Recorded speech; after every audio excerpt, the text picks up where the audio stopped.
Hello friends, आप सभी का स्वागत है आपके अपने चैनल मनोज रोहिला फिटनेस पर। आज का हमारा टॉपिक है थायराइड से रिलेटेड। थायराइड बहुत ही कॉमन प्रॉब्लम बन चुकी है। 10 में से एक इंसान थायराइड से परेशान है और इसका जो सबसे ज़्यादा जो शिकार है वो है हमारी माताएं और बहनें। आपने देखा होगा वेट बढ़ना, स्वेलिंग आना, हार्मोनल का डिसबैलेंस, बहुत सारे इसके सिम्टम्स हैं। आज मैं इसको पूरा कवर करने वाला हूँ। प्रॉपर एक इन्फॉर्मेटिव वीडियो है ये। इसमें मैं आपको बताऊंगा इसके रूट कोज क्या हैं, इसके सिम्टम्स क्या हैं, इसको हम किस तरह से क्योर कर सकते हैं, क्या क्या डाइट है हमें जो लेनी चाहिए, क्या क्या डाइट है जिसका हमें ध्यान रखना चाहिए, हमें अपनी परहेज़ करना चाहिए आप कह सकते हैं, और क्या क्या एक्सरसाइज हैं जिनसे हम थायराइड को प्रॉपरली 100% क्योर कर सकते हैं।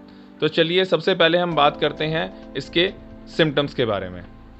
थायराइड के जो सबसे कॉमन जो सिम्टम्स हैं, जो सबसे पहले आपको लक्षण दिखाई देंगे, वेट का एकदम से कम होना या वेट का एकदम से बढ़ जाना। हमारी जो माताएं और बहनें उनके अंदर ये बहुत जल्दी प्रॉब्लम आती है, वेट एकदम से बढ़ जाता है, स्वेलिंग आ जाना, आप कहेंगे लेजीनेस होना, सुस्ती बहुत जल्दी आ जाती है, थकान बहुत जल्दी होने लग जाती है, एनर्जी लेवल डाउन हो जाता है, कोई भी आप काम करते हैं चिड़चिड़ापन महसूस होता है, डिप्रेशन आपको होता है इससे।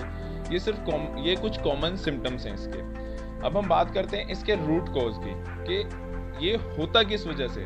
आजकल आपने देखा होगा, आज से अगर आप 15 साल 20 साल पहले देखें तो थायराइड की प्रॉब्लम कहीं थी ही नहीं, आपने सुना भी नहीं होगा थायराइड की कहीं प्रॉब्लम है। उसका रीज़न है, पहले हमारी एक्टिविटीज़ थी वो बहुत अच्छी थी, हम फिजिकल एक्टिविटीज़ करते थे, हमारा जो खाना था वो प्योर होता था, शुद्ध होता था। और आज का जो लाइफस्टाइल है इसमें हमारा मैक्सिमम पैकेज फूड और जो प्रोसेस फूड वो हम ज़्यादा यूज़ करते हैं, जो कि एक हम कहते हैं जो पॉलीपैक आता है, जो नेचुरल नहीं होता, जो फ्रेश नहीं होता। जैसे मैं एग्जांपल देता हूँ, कोक हो गया, लेज के पैकेट हो गए, चिप्स हो गई, ब्रेड हो गया, ये सारे processed food and package food के अंदर आते हैं।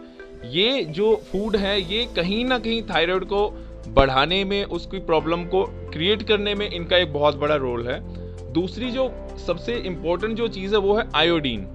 आपने पहले देखा होगा, पहले जो आज से 2004 के बाद हमारी जितनी भी कंपनीज हैं, जितनी भी सॉल्ट की कंपनीज है, वो आयोडीन उन्होंने अपने उसमें ऐड करना शुरू कर दिया। तो आयोडीन की भी कमी से भी थायराइड ग्लैंड की जो इशू है वो बनता है। तो अब हम बात करते हैं कि इसको हम कैसे क्योर कर सकते हैं, क्या डाइट हम लें, क्या क्या चीज़ें हम करें जिससे हम इसे क्योर करें। तो चलिए अब बात करते हैं डाइट के बारे में। डाइट में हम बात करते हैं कि हमें सबसे पहले कंज्यूम क्या करना चाहिए, क्या चीज़ें हमें खानी चाहिए जिससे हमें बेनिफिट मिले, जिससे हम अपना जो T3 और T4 का प्रोडक्शन है या फिर हमारा हार्मोनल डिसबैलेंस है उसको हम ठीक कर पाएँ। तो सबसे पहली चीज़ है, आपका जो फूड है वो आयोडीन से रिलेटेड आयोडाइज फूड होना चाहिए। उसके लिए सॉल्ट तो आजकल हम यूज़ करते ही करते हैं, पर मैं आपको कहूँगा नेचुरल फूड पे आप ज़्यादा फोकस करें। अगर आप नॉनवेज यूज़ करते हैं, अगर आप खाते हैं, तो आप एग का योग, जो अंदर का पीले वाला जो पोर्शन होता है, येलो पार्ट जो होता है, उसको आप खाएं, वो कंप्लीटली आयोडीन से भरपूर होता है। आप फिश का यूज़ कर सकते हैं और काफ़ी सारी चीज़ें होती हैं। अगर मैं बात करता हूँ एडिबल ऑयल यानी जो खाने का तेल है, उसमें आपको क्या यूज़ करना चाहिए, आप नारियल का तेल यूज़ करें खाने में और एक जैतून का तेल यूज़ करें। ये आपके जो थायराइड की ग्लैंड है उसको सपोर्ट करता है, थायराइड के प्रोडक्शन में काफ़ी अच्छा रोल प्ले करता है। अगर थायराइड आपका कम बनता है तो उसको वो लेवल पे लेके आ जाएगा। इसके बाद हम बात करते हैं हमें किस किस चीज़ का परहेज करना चाहिए। परहेज की अगर मैं बात करता हूँ तो 4 सब्जियां हैं जो सबसे पहले जिसमें थायराइड के लिए मना की जाती हैं। सबसे पहले ये फूल गोभी, दूसरे नंबर पे बंद गोभी, तीसरे नंबर पे गांठ गोभी और चौथे नंबर पे शलगम। अगर आप थायराइड से परेशान हैं, आप ग्रसित हैं, आप उससे प्रॉब्लम से को फेस कर रहे हैं, तो आप आज इन चारों चीज़ों को आप बिल्कुल भी अपनी डाइट में ऐड ना करें। इसके साथ मैं बात करता हूँ, आपको चावल नहीं खाने हैं, आपको व्हाइट ब्रेड की अगर मैं बात करूँ वो आपको नहीं खाना है। तो ये कुछ प्रिकॉशंस है जो आपको डाइट में अपनी लेनी है। खाने की प्रिकॉशंस की तो मैंने आपको बता दी। अब मैं बात करता हूँ कि आपको पीने में क्या क्या चीज़ें यूज़ करनी है और क्या नहीं यूज़ करनी है। चाय को तो सबसे पहले आप अपनी डाइट से बिल्कुल अलग कर दीजिए। चाय का तो बिल्कुल सेवन आप बंद कर दीजिए। इसको आपको रिप्लेस करना है तो आप ग्रीन टी से रिप्लेस कर सकते हैं। कॉफ़ी को आप बंद कर दीजिए, चॉकलेट को आप बंद कर दीजिए। अगर आप कोल्ड ड्रिंक यूज़ करते हैं, सोडा यूज़ करते हैं, उसको आप बंद कर दीजिए। कहीं ना कहीं आपके थायराइड की प्रॉब्लम को इंक्रीज करने में इनका बहुत बड़ा रोल होता है। तो इन चीज़ों का आप स्पेशली ध्यान रखें। बात करें हम फ्रूट्स की, सीजनल जो फ्रूट्स आते हैं उनमें सबसे पहले जो आता है वो आता है पाइनएप्पल, अनानास, उसका आप सेवन करें। पपाया आप यूज़ कर सकते हैं, पपीता। तीसरी चीज़ है कीवी।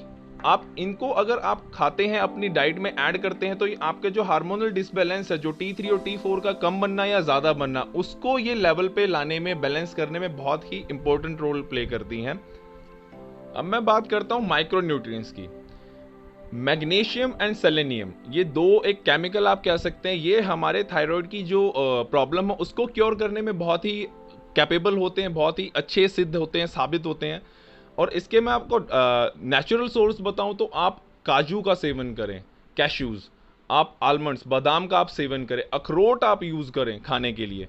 ये तीनों अगर आप ड्राई फ्रूट यूज़ करते हैं तो कहीं ना कहीं आपकी जो डाइट है उसमें आपका माइक्रो न्यूट्रिएंट्स की जो कमी है वो पूरी हो जाएगी, और आपका जो बैलेंस है, जो T3 और T4 का बैलेंस है, वो लेवल पे आ जाएगा। अब मैं बात आपको बता रहा था कि जैसे हमें डाइट में क्या चीज़ें लेनी चाहिए। मॉर्निंग में अगर आप उठते हैं तो आप लौकी का जूस, आप आंवला का जूस, तीसरा आप व्हीट ग्रास ले सकते हैं। ये तीनों जो है ये नेचुरल हैं, आयुर्वेदिक है, और ये बहुत ही इम्पैक्टफुल हैं, बहुत ही अच्छे हैं आपके T3 और T4 को बैलेंस करने के लिए। इसके बाद मैं बात करता हूं कि हमें डाइट में क्या क्या चीज़ें ऐड करनी चाहिए, या क्या क्या चीज़ें हमें जिनका हमें ध्यान रखना चाहिए। रात को सोते हुए आप अजवाइन का पानी ज़रूर पिएं। अजवाइन का पानी कैसे पिया जाता है, आप मॉर्निंग में अजवाइन को भिगो के रख दें और रात को उसको छान के 1 गिलास में सोने से पहले आप पी लें। इसका मैं कह रहा हूँ ये बहुत ही अचूक, बहुत ही रामबाण इलाज है T3 और T4 को बैलेंस करने के लिए। अब हम बात करते हैं, मैं आपको बताता हूँ एक्यूप्रेशर से रिलेटेड पॉइंट, कि कौन सा पॉइंट प्रेस करने से हम इस प्रॉब्लम को काफ़ी हद तक क्योर कर सकते हैं। तो मैं आपको दिखाता हूँ, आपके जो हाथ है, आपका जो थंब का पार्ट है, ये जो पॉइंट है, इसको आप डेली प्रेस करें कम से कम 2 से 3 मिनट। जिसको आप प्रेस करेंगे तो पेन आपको हल्का सा होगा, पर जिसको थायराइड की प्रॉब्लम उसको पेन ज़्यादा होगा। तो आप इसको डेली कम से कम 2 मिनट 3 मिनट, जिस टाइम भी आपको टाइम मिलता है, आप मॉर्निंग में कर सकते हैं, आप दोपहर में कर सकते हैं, आप इवनिंग में कर सकते हैं। सेम आपको इस हाथ पे करना, आप देख सकते हैं, आपको इस पॉइंट को प्रेस करना। आप थंब से भी प्रेस कर सकते हैं, आप फिंगर से भी प्रेस कर सकते हैं। तो आप इस पॉइंट को प्रेस जरूर करें, इससे आपके जो थायराइड का जो प्रोडक्शन है उसमें आपको हेल्प मिलेगी। जो आपका बैलेंस है, जो इम्बैलेंस हो रखा है आपका T3 और T4, उसको बैलेंस करने में बहुत ही इंपॉर्टेंट पॉइंट है, बहुत ही अच्छा एक्यूप्रेशर का पॉइंट है जो आपको बेनिफिट देगा।